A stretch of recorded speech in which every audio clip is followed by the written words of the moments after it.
Municipal ఎన్నికలకు ready అవుతుంది అధికార కాంగ్రెస్ పార్టీ. పార్టీ గుర్తుతో జరిగే ఎన్నిక కావడంతో ఛాలెంజ్ గా తీసుకుంది అధికార పార్టీ. అభ్యర్థి ఎంపికపై స్పెషల్ ఫోకస్ పెట్టింది హస్తం పార్టీ. వార్డుల వారీగా అభ్యర్థిని ఫైనల్ చేసే పనిలో పడ్డారు స్క్రీనింగ్ కమిటీ సభ్యులు. ఇక పార్లమెంటు నియోజకవర్గం వారీగా మంత్రులు, ప్రభుత్వ సలహాదారులు ఇన్ఛార్జీలుగా ఉంటున్నారు. ఒక్కో వార్డు నుండి 10కి పైగా అభ్యర్థుల పేర్లు రాగా 6ని సెలెక్ట్ చేసి ఫైనల్ చేయనుంది స్క్రీనింగ్ కమిటీ.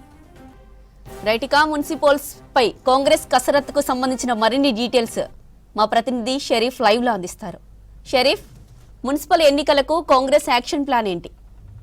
మున్సిపల్ ఎన్నికలకు కాంగ్రెస్ పార్టీ సిద్ధమైంది. అటు ప్రభుత్వం పరంగా, పార్టీ పరంగా అన్ని అస్త్రశస్త్రాలను విధిస్తోంది. ఎందుకంటే పార్టీ గుర్తుతో జరిగేటువంటి ఎన్నిక కావడంతో చాలా ఛాలెంజింగ్గా ఎన్నికను తీసుకుంది. పార్టీ పెద్దలు, నాయకత్వం అంతా కూడా తీసుకున్నారు. దీంట్లో భాగంగానే ఇప్పటికే గ్రామ సభలను ఏర్పాటు చేశారు. మొన్నటి పిఏసీ సమావేశం జరిగింది. పిఏసీ సమావేశంలో కూడా సీఎం రేవంత్ రెడ్డితో పాటు పిసిసి చీఫ్ మహేష్ గౌడ్, అదేవిధంగా తెలంగాణ పార్టీ ఇన్ఛార్జ్ మీనాక్షి నటరాజన్ పలు అంశాలపైన దిశానిర్దేశం చేశారు.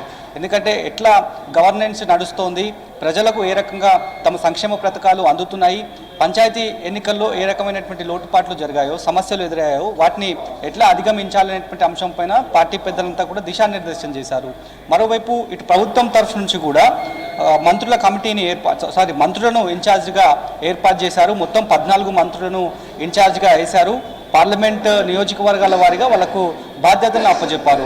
ఏ ఇన్ఛార్జిగా ప్రాతినిధ్యం వహిస్తున్నారో వాళ్ళంతా కూడా గెలుపు బాధ్యత తమ వైపే ఉంటుంది, తమ భుజాలపైనే ఉంటుంది అనేటువంటి అంశాన్ని చాలా క్లియర్గా చెప్పారు. 14 మంది మంత్రులతో పాటు ప్రభుత్వ సలహాదారు ఒకరున్నారు. మొత్తం 15 మందితో సంబంధించినటువంటి పార్లమెంటు వైజ్ ఉన్నటువంటి కాన్స్టిట్యుయెన్సీస్ ఏవైతున్నాయో ఆ వైజ్గా ఇన్ఛార్జ్లను నియమించారు. ఇక పార్టీ పరంగా స్క్రీనింగ్ కమిటీలను ఏర్పాటు చేశారు. అంతకుముందు 33 జిల్లాలకు నూతనంగా డీసీసీలను ఏర్పాటు చేశారు. ఆ డీసీసీల కూర్పును కంప్లీట్ చేయాలని చెప్పి ఇప్పటికే పార్టీ పెద్దలు మీనాక్షి నటరాజన్, పిసిసి చీఫ్ మహేష్ గౌడ్ కూర్పును కంప్లీట్ చేయాలని చెప్పారు. ఆ తర్వాత అభ్యర్థుల ఎంపిక అంశంలో చాలా జాగ్రత్త వహించాల్సినటువంటి అవసరం ఉందనేటువంటి అంశాన్ని పార్టీ గుర్తిస్తోంది. ఎందుకంటే మొన్నటి వరకు జరిగినటువంటి పంచాయతీ ఎన్నికలు కేవలం వ్యక్తిగతంగా జరిగేటువంటి ఎన్నిక, ఇప్పుడు పార్టీ గుర్తుతో జరుగుతుంది. పార్టీ కాంట్రిబ్యూషన్ చాలా వరకే ఉంటుంది. కాబట్టి ఎవరైతే అభ్యర్థులు పోటీ కోసం ఆశావాహుల లిస్టులో ఉంటున్నారో, మనకు అందుతున్నటువంటి సమాచారం ప్రకారం, పార్టీ దృష్టికి వచ్చినటువంటి సమాచారం ప్రకారం దాదాపు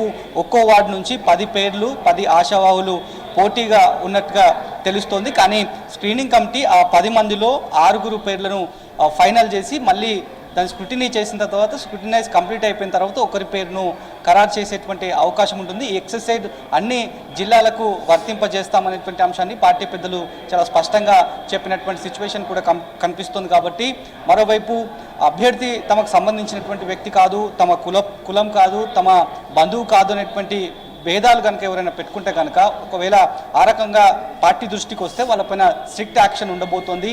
పార్టీ స్క్రీనింగ్ కమిటీ ఏర్పాటు చేసింది. స్క్రీనింగ్ కమిటీలో ఉన్నటువంటి సభ్యులు పలానా వ్యక్తి పర్ఫార్మెన్స్ని ఆల్రెడీ సర్వేలు నిర్వహిస్తున్నారు. సర్వే నిర్వహించిన తర్వాత పాస్ట్ అండ్ ఫ్యూచర్ సంబంధించినటువంటి అంశాలను వాటన్నిటిని బేరోజు వేసుకొని పార్టీ ఒక అభ్యర్థి పేరుని నిర్ణయిస్తుంది. కాబట్టి ఆ అభ్యర్థికి కట్టుబడే ప్రతి ఒక్కరు కూడా కష్టపడాలి, ఎవరు కూడా డీవియేట్ కావద్దు అనేటువంటి అంశాన్ని చెప్తున్నారు. మరోవైపు చాలా రోజులుగా పాత కొత్త పంచాయతీ కనిపిస్తోంది. ఎందుకంటే మొన్న పిసిసి గాంధీ భవన్లో మీడియా చిట్ చాట్లో కూడా చెప్పారు, పాత కొత్త నేతల మధ్య సంబంధించినటువంటి పంచాయతీకి చెక్ పెట్టబోతున్నాం. మున్సిపాలిటీ ఎన్నికలు కావడంతో ప్రతిష్టాత్మకంగా తీసుకున్నాం. వాటికి సంబంధించి కూడా కమిటీని ఏర్పాటు చేస్తాం. ఆయా జిల్లా నియోజకవర్గాలు ఉన్నటువంటి ఇన్ఛార్జ్ మంత్రులు, కాన్స్టిట్యున్సీలో ఉన్నటువంటి ఇన్ఛార్జీలు, మాజీ ఎమ్మెల్యేలు, మాజీ ఎంపీలు వాళ్ళందరితో ఎక్కడెక్కడైతే సమస్యలు ఉన్నాయో వాళ్ళందరితో ఒకసారి మీటింగ్ కాల్ఫర్ చేసి వాటిని సార్ట్అవుట్ చేస్తాం, గెలిపే లక్ష్యంగా ముందుకు పోతామనేటువంటి అంశాన్ని చెప్తున్నారు. మరోవైపు ఎవరైతే ప్రభుత్వం నియమించిందో పార్లమెంట్ నియోజకవర్గాల వారిగా ఆల్రెడీ